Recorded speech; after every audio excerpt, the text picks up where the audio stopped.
Abundant rising, prosperous night, and successful afternoon to any Mirage watching this mindful message. It's your divine reflection, divine observation, and we are back with another 5:22 a.m. message. And if you choose to enjoy these videos, make sure you like, comment, subscribe for more divine messages.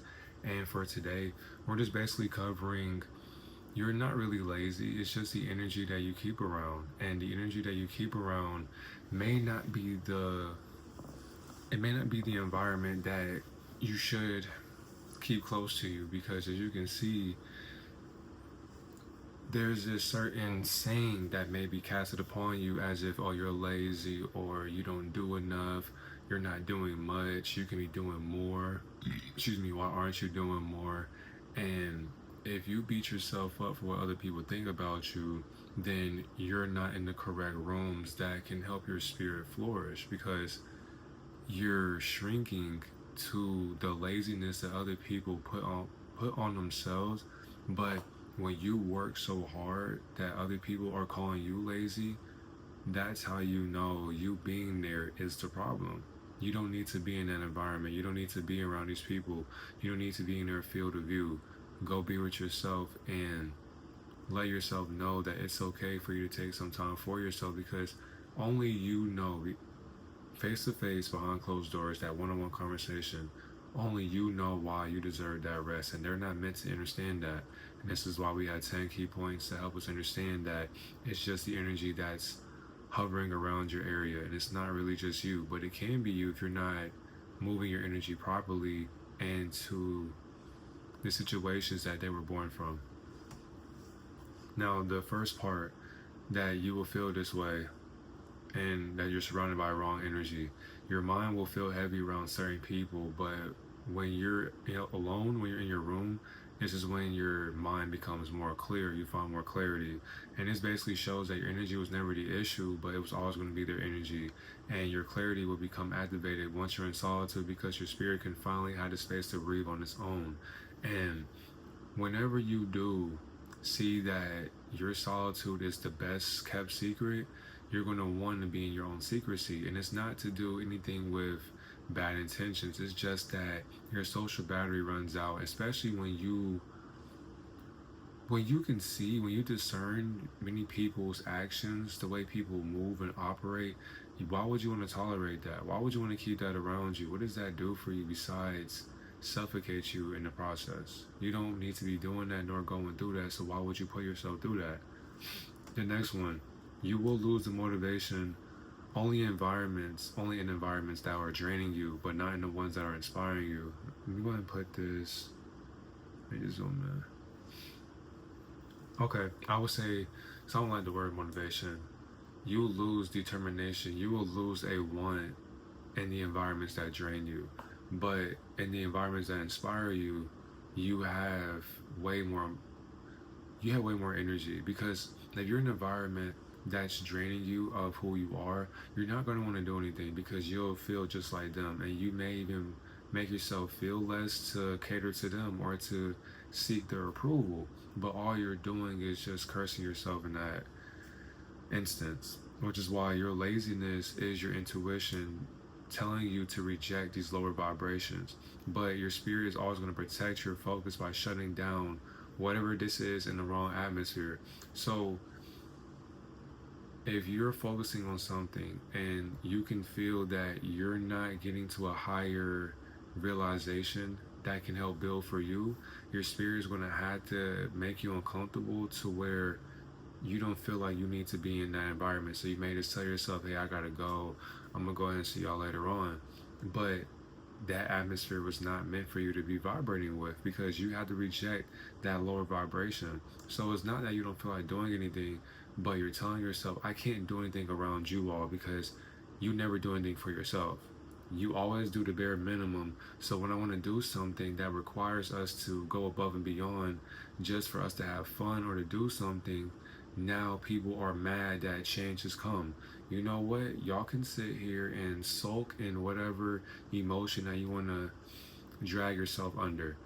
I'm good on that. I'm going to find a different realm to be in, and I'm going to seek transcendence and better feelings.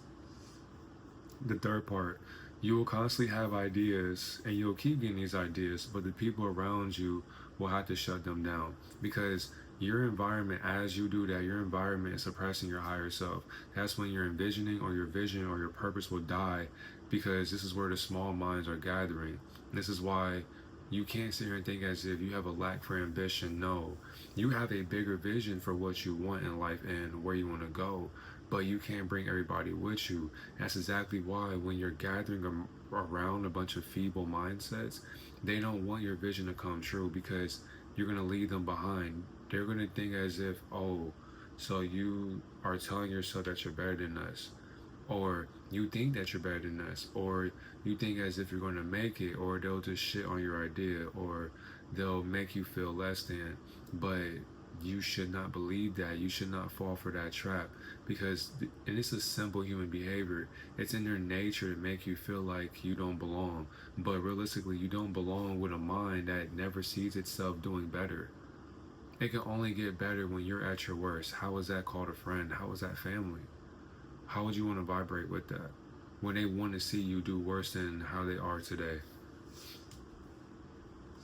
The fourth one, you will always feel judged for trying instead of supported for growing or going through growth. And that's the one thing that I understood as well. Whenever you try, that's when people have the most to say. But when you're growing and things are working out for you, all of a sudden people are quiet. Why are you quiet now that you see that my purpose has came true? Why are you quiet? Because you see me fail and now I'm succeeding in my failures. And that's a problem. And you're watching me work through my problems, and yet I'm the problem? When you're watching me work through my problems, but you don't see a problem with that? What's really the problem? And when you go through this, you're going through resistance from people that are attached to the old version of you because your growth is just revealing to them that they were always comfortable with your limitations. And you don't exist with those anymore. And even with the limitations, you can't limit a being that works hard every single day. You can't limit somebody that has no ceiling. They bulldoze right through it. They fly right through that. It can't stop them. It's just like a glass ceiling. And because people want you to be the old version of yourself, you can't be comfortable in that. That was a cap that was placed upon your potential. That wasn't showing you how you're able to get better for yourself. No. That was how they seen you being able to get better, but they didn't want to tell you how you could do that. That's why when they keep on judging you, never want to support you, they're addicted to who you used to be and your failures because you were on the same level as them. You're not on the same level as anybody in this realm. Many people think as if we're all in the same exact experience and we're all on the same playing field. Many of us are not all on the same playing field. There are a lot of us who are on different levels, even though our leveling looks the exact same. But mentally, we're not on the same playing field. So that whole saying doesn't even make sense. And the fifth one, if you constantly work better at night, it's because all the energy that was around you finally dissipated. Because a lot of times the night will shift your auric field and you can hear your own observation and everyone else's noise just becomes quiet. And what your auric feels like right now is very early, nobody's up right now, and I can just be me. I can be myself. I can let my ideas just run wild and go crazy because all the noise from the outside world, it couldn't keep up. It couldn't keep up with me whenever I was a part of that noise. And because now the noise of this simulation is going to come back to being itself, why not appreciate the moments to where the rising of the ignorance is sleep for the moment, taking advantage. And when you take advantage of the opportunity to work at night, you get to think better because there's nothing that's able to distract you from what you're passionate about or even what you see yourself being fruitful in. Another one, number 6. You will feel guilty for taking many steps forward because others are relying on you to stay the same. And this is one too, because all these I relate to them. That's why I didn't mind putting them down. But it hurts to move forward because many people don't want you to move away from what they hold themselves back to. And it's really interesting to me because many people want you to stay the same because they think as if this guilt that you have is supposed to belong to you, but that's not yours. And realistically, it's just their fear that they disguise as being their own disappointment. And every time you evolve, you're going to threaten the level of their stagnation. Every single time you do better, that's why they can't support your growth. Because think about who you were a month before, and 2 months, 3 months, even in January. It's about to be December. Think about what you did in January. Think about what you're doing right now. If you can see change, if you can see growth, there's a reason why the intimidated don't want to support what they're intimidated by. Because think about how smarter you became. Think about how hardworking you became. Think about how hungry you became when you first started doing whatever it is that you enjoy doing. And yeah, you may have taken some days off or whatever, but that idea still comes to the front of your mind and you get it done. It may not be on anybody else's time, but that's okay. You're putting time into it, or even for today as well. That's all that really matters. The seventh part, you will constantly be interrupted by people that never respect your focus because they know that your energy has valuable energy that they want to be around. And many people who drain you or drain this focus that you have for yourself are showing you in themselves how little they want you to ascend beyond their reach. Many people know that what you focus on needs to be what they can mimic. They can only mimic what you are fixated into seeing every single day. And when you know what that looks like and what it can do for you and why you keep doing it, they're going to copy that. Not only are they copying it out of inspiration, but they're going to copy it because they see an opportunity or a window to change what they may fail at. Many people don't know themselves outside the media and realistically in real life as well. That's why many people are just walking mirrors. Everybody's a walking mirror anyways. But everybody's taken, so why not just be yourself? That's the hardest thing for people to change in, being themselves. People think as if being yourself is boring. No, you're just boring. You're not entertaining. You're not somebody that anybody wants to be with, nobody wants to communicate with. Nobody wants to be friends with somebody who can't even mentally free themselves into thinking in their own pattern recognition. That's your fault. You can't blame anybody else besides you.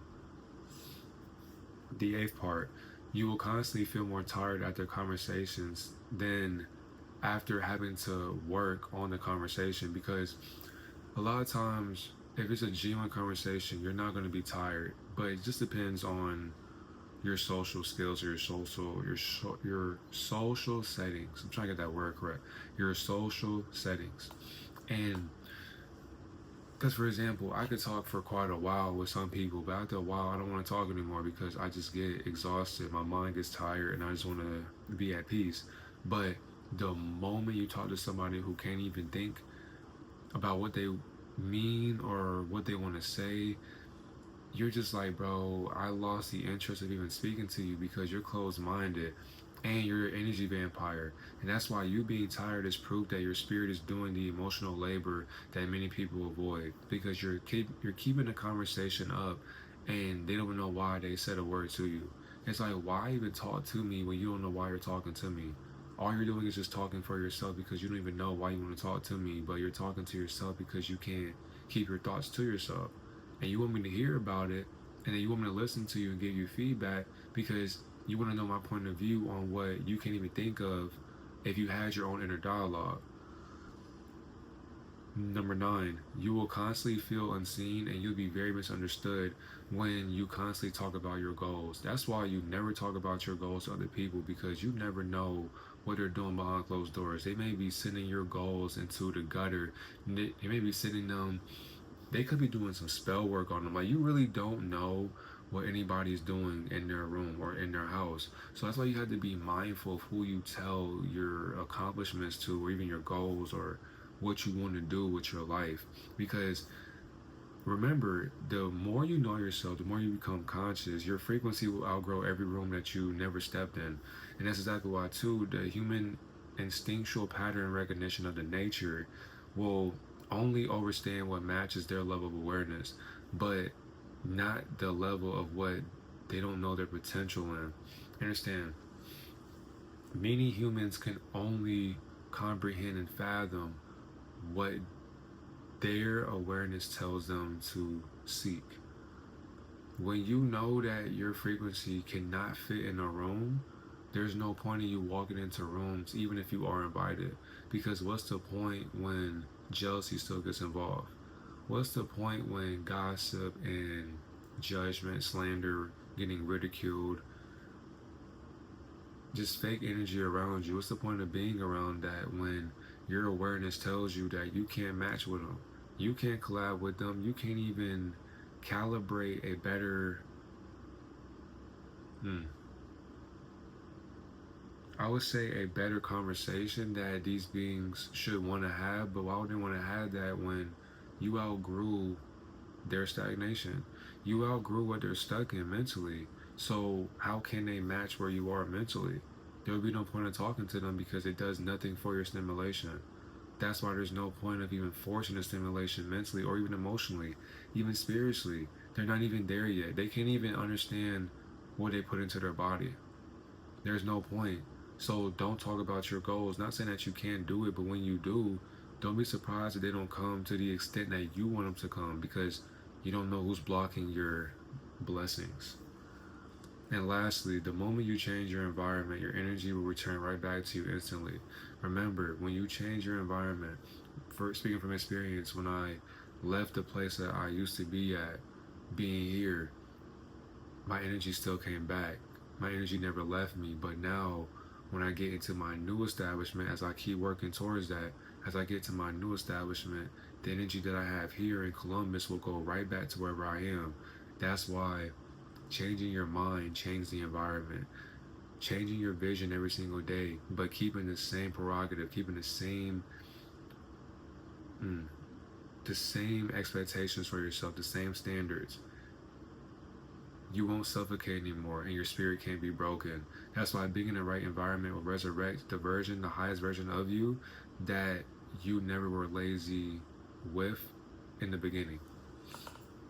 Because it's not you that is calling yourself lazy. You may have lazy moments, but you just have to change where you were.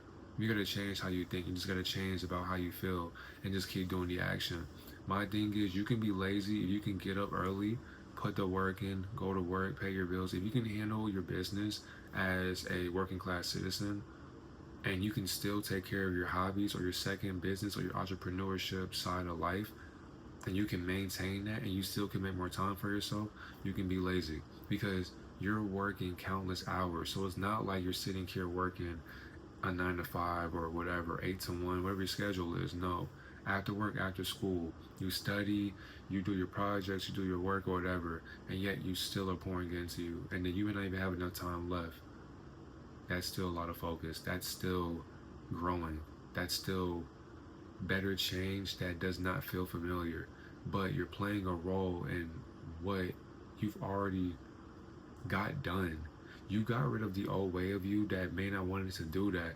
But now that you've been doing it for so long, it means nothing to you because it's natural for you to constantly work hard.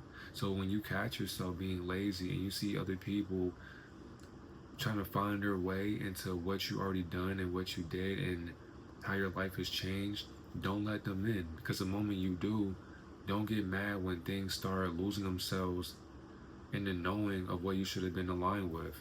Never let anybody that can't vibrate on your awareness maintain your alignment, because when they do, you will find an imbalance and then you'll be under their control. And if you're under their control spiritually and mentally, how you gonna find yourself through the ego when the ego is submitting to what you think they're intelligent in, when realistically their intelligence is lost by what they're mimicking your lost ways to be found in. When you find your way in your auric field will never attract somebody who could never sit in the same room with you without being jealous, by the way. Many beings who are aware know that jealousy can't even be in their life, because what would be the point of me being jealous of somebody who exists just like I do? And we're both coming from the same parent of transparency. Why would I need to bring you down to a level that you and I could never be born into? Why would I want to ground you when your grounding comes from what you should have been grounded with by maintaining all these illusions that you just see yourself observing? Get away from the energy that's not meant for you. And that can be with family and friends. And yes, it'll hurt. It'll feel weird. It'll make you feel some type of way. And that's okay. Feel your feelings and appreciate them. But never soak in them and never think as if you had to be in them 24/7. Get away from those people. Get away from that situation. Get away from the media. Get away from your phone. Just get away and go find yourself again. And when you do, don't ask questions that you know the answer to, because there'll be no point. Put energy into what is meant for you and what's meant to vibrate with you. When you can do that, you'll realize what you've been constantly focusing on, when that focus can never be on you. Have a great Nirvana Divine Reflection.